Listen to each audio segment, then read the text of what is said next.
Assalomu alaykum qarindoshlar, qanday ahvolinglar? Men Amerikadan doktor Mehmet deyman. Men bugun shu qo'rqinchaqlik kasal to'g'risida qisqacha bir leksiya so'zlamoqchi. Hammanglarning diqqat berishini umid qilaman. Bu qo'rqinchaqlik kasali deganda hamda oldi bilan qo'rqincha insonlarda bo'lgan qo'rqinchini azroq tilga ilishga to'g'ri keldi. Bizda hammamizda normal ahvolda qo'rqincha bo'ladi. Bo'lib mushta qo'rqinchliq manzarlarni ko'rgan vaqtimizda bizda cho'qim qo'rqincha bo'ladi, qo'rqinch tuyg'usi bo'ladi. Lekin qo'rqmaydigan ishlardan normalda biz uncha qo'rqib ketmaymiz. Undaqda bu qo'rqinchaqlik kasali degan bu qandaq bir kasal bizningki shu normal paydo bo'lgan qo'rqinch tuyg'usidan qandaq bir farqi bor degan vaqtida bu qo'rqinchaqlik kasali mubolag'a va aqlga sig'maydigan qo'rqinchdan iborat bir ro'yi binormallik bo'lib, u binormal tashvishlanish ning bir xili. Yani bu kasal shu binormal tashvishlanish doirasiga kiradigan psixika binormallikka yoki psixikalik kasallik hisoblanadi. Qo'rqinchaqlik kasaliga giribtor bo'lgan shaxslarda ma'lum bir ahvol, ma'lum bir jonliq, ma'lum bir o'rin yoki ma'lum bir jismga nisbatan haddidan ziyoda va aqlga sig'maydigan qo'rqish tuyg'usi paydo bo'ladi.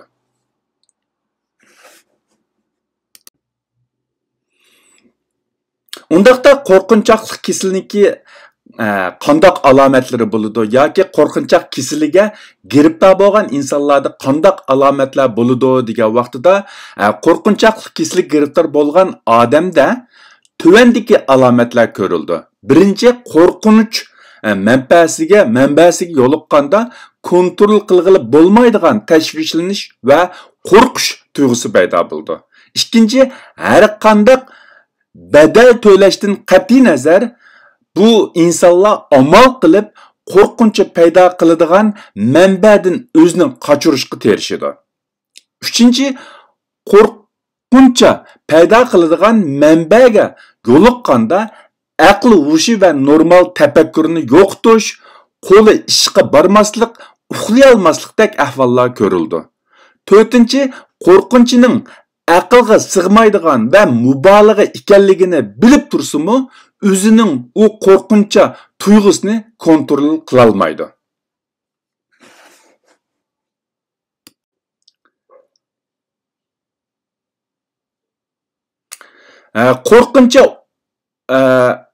Qo'rqinchaqlik kasaliga giribtor bo'lgan insonlarda, ya'ni qo'rqinchi obyekti bilan uchrashganda aloqzada bo'lish va qattiq tashvishlanish tuyg'usi paydo bo'lgandan boshqa tuvandagidek fizikalik kasallik alomatlari ko'rildi.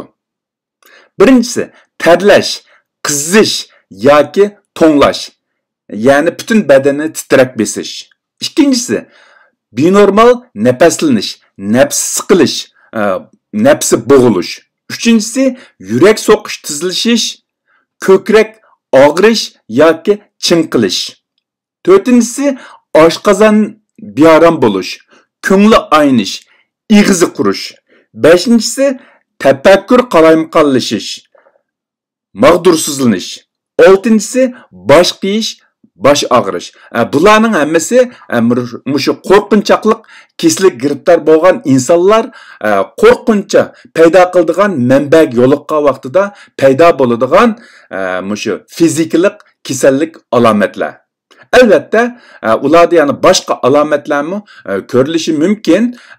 Biroq bu yerda men shu asosli alomatlarni qisqacha bir yig'inchoqlab o'tdim.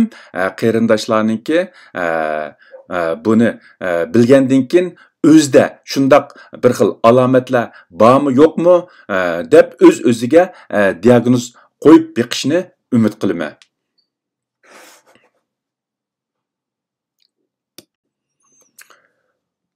qo'rqinchoq kasalininki sabablari.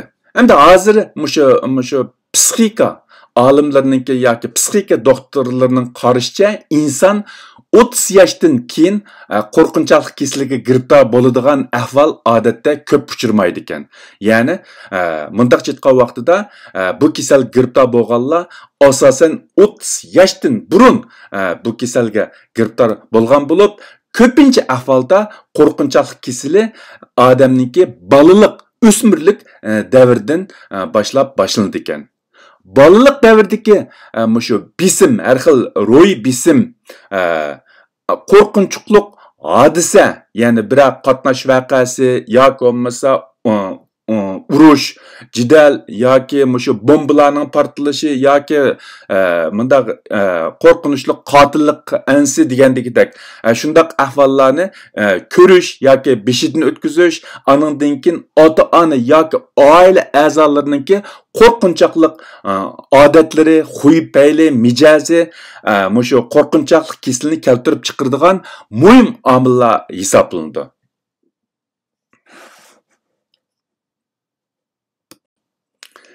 Undaqda bu qo'rqinchoq kasalini davolag'ili bo'lamdi degan vaqtida albatta bo'ladi. Bu qo'rqinchoqlik kasali mushu ro'y kasalliklar ichida davolash unumi biroz yaxshi bo'lgan bir kasallik bo'lib, uning asosli sababi qo'rqinchoqlik kasaliga giribtor bo'lgan insonlar eng muhimi o'zida u xil kasallik borligini biladi ve itiraf qiladi. Endi men burun so'zlagan leksiyalarimda shu ro'y kasalga giribtor bo'lgan insonlarning ko'pinchasida o'zida kasal borligini bilmaydigan yoki itiraf qilmaydigan ahvollar mavjud bo'lgan bo'lsa, biroq bu qo'rqinchoqlik kasallikka giribtor bo'lgan odamlar o'zida shundaq binormallikning mavjud ekanligini biladi. Bu bundaq kasal giribtor bo'lgan odamlarni davolashdagi eng yaxshi taraf. Shunga agar bu qo'rqinchoqlik kasallikka giribtor bo'lgan insonlar o'zida bor masalaga dadillik bilan yuzlanib shu psixika doktorlarga ko'rinsa, bu kasalni davolag'ili u binormallikdan tamoman qutulg'ili bo'ladi. Birinci qadam shu biz o'zimizda shundaq binormallik bormi yo'qmi, uningga diagnoz qo'ysak va uningga yuzlanib shu psixika doktorlarga ko'rinsak, bu xil ahvoldan tamoman qutula olishimiz mumkin.